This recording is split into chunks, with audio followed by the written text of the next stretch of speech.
नमस्कार दोस्तों, हम लोग राष्ट्रपति की शक्तियां पढ़ रहे हैं और इससे पिछले वाली क्लास में हमने राष्ट्रपति की समाधान शक्तियों के बारे में पढ़ा है।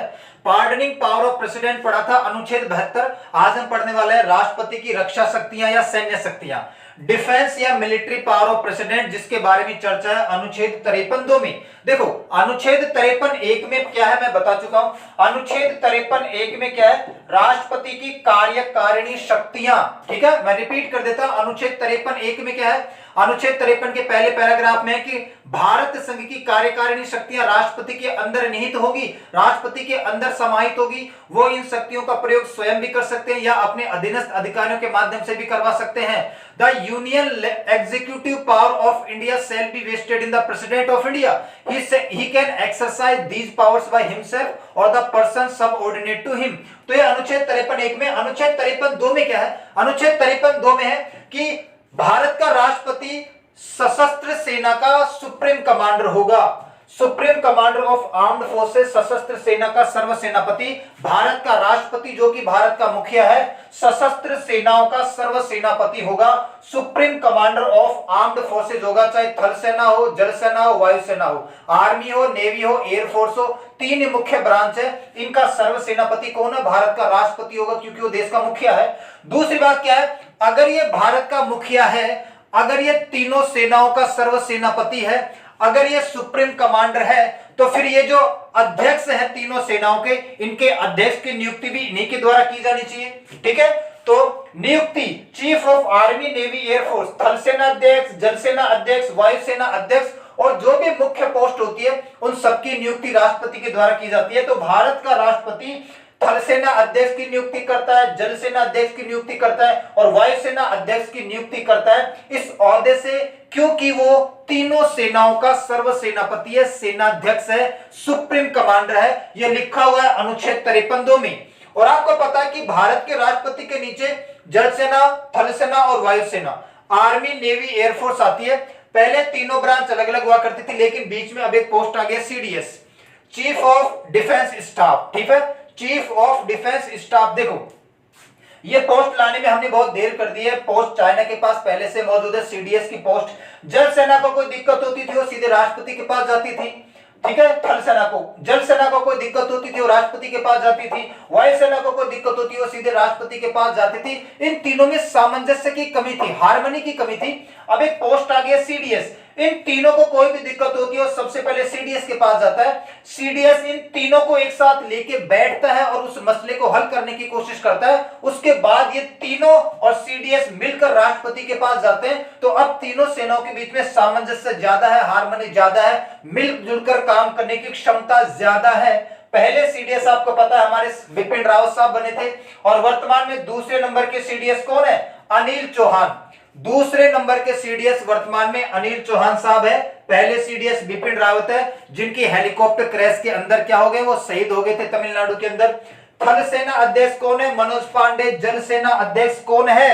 आर हरिकुमार। और वायु सेना अध्यक्ष कौन है? यह है विवेक राम चौधरी। थल सेना अध्यक्ष को जनरल कहते हैं, जल सेना अध्यक्ष को एडमिरल कहते हैं और वायु सेना अध्यक्ष को एयर चीफ मार्शल कहते हैं। ये छोटी मोटी चीजें एग्जाम निकालने के लिए आपको पता होना चाहिए। और तीसरी चीज क्या है? Declaration of war and peace. किसी भी देश के साथ युद्ध की घोषणा करनी हो या शांति की घोषणा करती हो, इसका डिक्लेरेशन, इसकी घोषणा कौन करेगा? भारत का राष्ट्रपति। क्यों? क्योंकि वो भारत का मुखिया है। ये जो भारत नाम का परिवार है, भारत नाम का देश है, इसका मुखिया कौन है? भारत का राष्ट्रपति। तो मुखिया ही डिक्लेयर करेगा। जैसे मान लो हमें पाकिस्तान के ऊपर अटैक करना है, तो पीछे से सारा का सारा काम या एडवाइस देना, सलाह देने का काम ये सफेद वर्दी वाले करेंगे, मंत्री परिषद करेगा। इसका काम तो केवल बोलना कि हाँ भाई करो पाकिस्तान पे अटैक। किसी देश के साथ मान लो शांति की घोषणा करनी है, तो पीछे से सारा का सारा काम कौन करता है? मंत्री परिषद करता है। हमारा जो काउंसिल ऑफ मिनिस्टर है, मंत्रिमंडल है, मंत्री परिषद है, कैबिनेट है, ये सफेद वर्दी वालों का ग्रुप है, ये सारा का सारा काम पीछे से करेगा। ये राष्ट्रपति को एडवाइस देगा।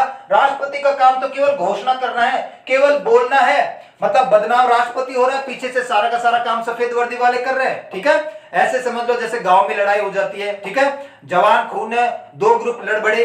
अब देखो वो ग्रुप जब तक नहीं रुकेगा तब तक उस ग्रुप का बड़ा मुखिया, ठीक है, दादा या परदादा उस ग्रुप का नहीं बोले अरे छोरा रहवा दे, लड़ाई मत करो, तो अपने आप छोरे रुक जाते हैं, लड़ाई नहीं करते हैं। वैसे ये हमारे घर का मुखिया राष्ट्रपति, तो ये घोषणा करता है कि देश के साथ हमें युद्ध करना है, किस देश के साथ हमें शांति बहाल करनी है, तो किसी भी देश के साथ युद्ध की घोषणा और शांति की घोषणा राष्ट्रपति के मुखमंडल से होती है। ये क्या है? भारत के राष्ट्रपति की सैन्य शक्तियां है। ठीक है, तो सैन्य शक्तियों का जिक्र है अनुच्छेद 53(2) में कि भारत का राष्ट्रपति तीनों सेनाओं का सर्वसेनापति होता है। इसी ओहदे से वो तीनों सेनाओं के सेनाध्यक्षों की नियुक्ति भी करता है और भारत का राष्ट्रपति किसी भी देश के साथ युद्ध की घोषणा और शांति बहाल करने की घोषणा करता है। इसकी घोषणा करता है, काम पीछे से पूरा का पूरा मंत्रिपरिषद या सफेद वर्दी वाले करते हैं। अब हम पढ़ेंगे राष्ट्रपति की कूटनीतिक शक्तियां। ठीक है, राष्ट्रपति की कूटनीतिक शक्तियां, राजनयिक शक्तियां या डिप्लोमेटिक पावर ऑफ प्रेसिडेंट। अच्छा, डिप्लोमेसी या कूटनीति का मतलब क्या होता है? सामने वाले इंसान को अपनी बात का कायल बना लेना, शब्दों का ऐसा जाल बुनना, शब्दों का ऐसा जाल गुथना, ऐसे ऐसे शब्द या ऐसे घुमा फिरा कर बातें करना कि सामने वाला आपकी बात का कायल हो जाए, आपकी बात मान जाए, मजबूर हो जाए वो आपकी बात मानने के लिए। उसे क्या कह देते हैं? डिप्लोमेसी या कूटनीति कह देते हैं। और इस वक्त कूटनीति में या डिप्लोमेसी में भारत बहुत आगे है। हमारे पास जो वर्तमान में विदेश मंत्री है, हमारे जो फॉरेन मिनिस्टर है एस जयशंकर साहब, शायद ही हमें ऐसा कोई भविष्य में विदेश मंत्री मिले, क्योंकि ये जहां पर भी जाते हैं अपनी बात मनवा के आते हैं। कोई भी संधि या समझौता करने जाते हैं तो ऐसा रेयर केस में होता है कि कोई इनकी बात माने ना। तो वर्तमान में जो विदेश मंत्री है कूटनीति में, डिप्लोमेसी में बहुत आगे हैं। शब्दों का ही तो जाल होता है, शब्दों का ही तो खेल है। राजनीति भी शब्दों का खेल है। छोटे मोटे बड़े बड़े लंबे चौड़े वादे कर दो, बबंडर वाले भाषण दे दो, बस जनता कैसे भी आपके फेवर में आ जाए। ठीक है, आप काम करो या ना करो। ठीक है, तो राजनीति, कूटनीति या डिप्लोमेसी एक ही चीज है। ठीक है, अब देखो देश का मुखिया कौन होता है? राष्ट्रपति। तो सभी विदेशी मामले का संचालन कौन करेगा? भारत का राष्ट्रपति। क्योंकि राष्ट्रपति देश का मुखिया है तो सभी विदेशी मामलों का संचालन राष्ट्रपति ही करेगा।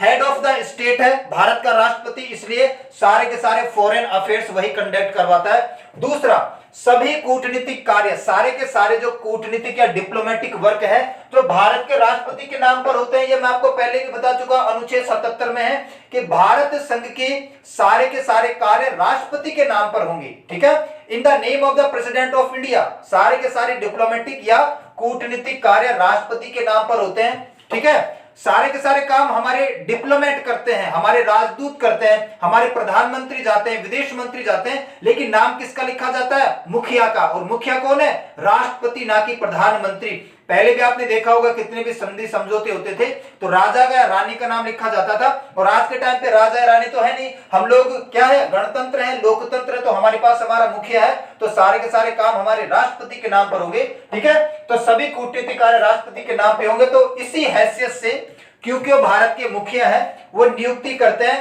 राजदूतों की और उच्चायुक्तों की। राजदूतों का मतलब होता है एम्बेसडर और उच्चायुक्त को बोलते हैं हाई कमिश्नर। इन दोनों शब्दों में बच्चों को बड़ा कंफ्यूजन रहता है। देखो, जो कॉमनवेल्थ नेशन वाले देश है, कॉमनवेल्थ नेशन या राष्ट्रमंडल देश, उन देशों के समूह को कहते हैं जिस पर कभी ब्रिटेन ने राज किया था, जिन पर कभी ब्रिटेन का कंट्रोल था, जिन पर कभी ब्रिटेन का नियंत्रण था। तो कॉमनवेल्थ नेशंस जिन पर कभी ब्रिटेन ने राज किया, जो आज के टाइम पे 54 के आसपास है, हम भी उसका एक हिस्सा है, वो देश यूज करते हैं ज्यादातर उच्चायुक्त या हाई कमिश्नर। इनके अलावा जो भी बाकी के देश है वो क्या यूज करते हैं? राजदूत यूज करते हैं, एम्बेसडर यूज करते हैं। तो ये केवल बोलने का तरीका है। ठीक है, ब्रिटेन ने जिन देशों पर राज किया है वो ज्यादातर देश उच्चायुक्त यूज करते हैं, हाई कमिश्नर यूज करते हैं, और इनके अलावा जो बाकी के देश है वो एम्बेसडर या राजदूत यूज करते हैं। मतलब सेम ही है, एक देश और दूसरे देश के बीच में कम्युनिकेशन का जरिया ये इंसानी है।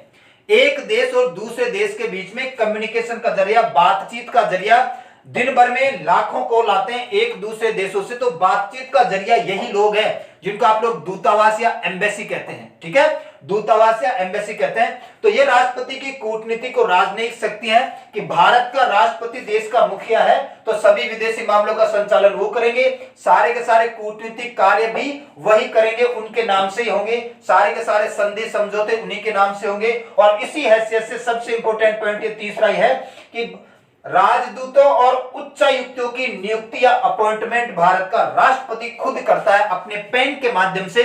सलाह देने का काम पीछे से पीछे सारा का सारा काम तो मंत्रिपरिषद करेगा, सफेद वर्दी वालों का ग्रुप करेगा, सलाह तो वही देगा, लेकिन पेन कौन चलाएगा? भारत का राष्ट्रपति चलाएगा।